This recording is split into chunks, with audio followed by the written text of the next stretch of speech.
আমরা কোনো বিজয় উল্লাস করব না। আমাদের দায়িত্ব অনেক বেশি, কর্তব্যের বোঝা অনেক বেশি।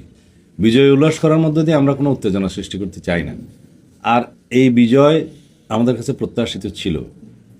আমরা নির্বাচনের আগেও এবং নির্বাচনের পরে আমাদের মাননীয় চেয়ারম্যান সাহেব স্বদেশ প্রত্যাবর্তনের পরে আমরা জনগণের মধ্যে যে উচ্ছ্বাস দেখেছি এবং যে সমর্থন পেয়েছি, সারা দেশে আমাদের চেয়ারম্যান সাহেবকে, জনাব তারেক রহমান সাহেবকে দেখার জন্য, ওনার কথা শোনার জন্য সারা রাত ধরে মানুষ অপেক্ষা করেছে, ভোর রাত্র পর্যন্ত। তখনই আমরা মেসেজ পেয়েছি মানুষ কি চায়।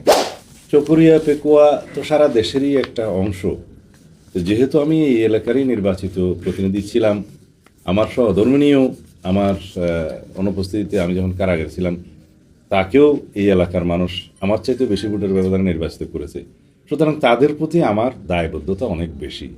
এই এলাকার মানুষ ব্রিটিশ আমল থেকে পাকিস্তান আমল পর্যন্ত বাংলাদেশের একটা প্রায় 20 বছর পার হয়ে যাওয়ার পরেও উন্নয়নের ছোঁয়া পায়নি এই এলাকা। আমার এখানে শৈশব কেটেছে, কৈশোর কেটেছে।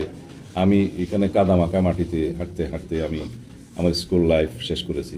আমার তখন থেকে স্বপ্ন ছিল, প্রত্যয় ছিল যে এই এলাকার জন্য যদি কিছু করার সুযোগ হয়, আল্লাহ রাব্বুল আলামিন সুযোগ দেন। আমি বড় সৌভাগ্যবান। আমি জীবনে অনেক স্ট্রাগল করেছি এই দেশের জন্য। আমি আমার প্রায় জীবন বিসর্জিত হয়েছিল।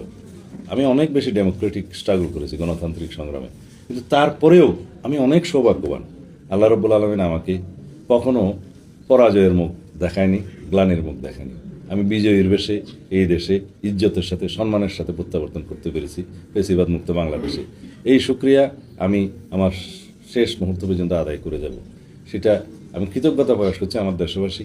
আমাকে যখন গুম করা হয়েছিল, তারা আমার জন্য আল্লাহর দরবারে মোনাজাত করেছে, কেঁদেছে, এবং এই দেশের মানুষ সংগ্রামছে, গণমাধ্যমের কর্মীরা আমার জন্য লিখেছে। সব মিলিয়ে রব্বুল আলামিন আপনাদের সবারই মোনাজাত কবুল করেছেন, আমি বেঁচে আছি। সুতরাং আমার দায়বদ্ধতা, আমার কৃতজ্ঞতা এই দেশের প্রতি, এই দেশের মানুষের প্রতি, বিশেষ করে আমার এলাকার মানুষের প্রতি, এই এলাকার প্রতি অনেক বেশি।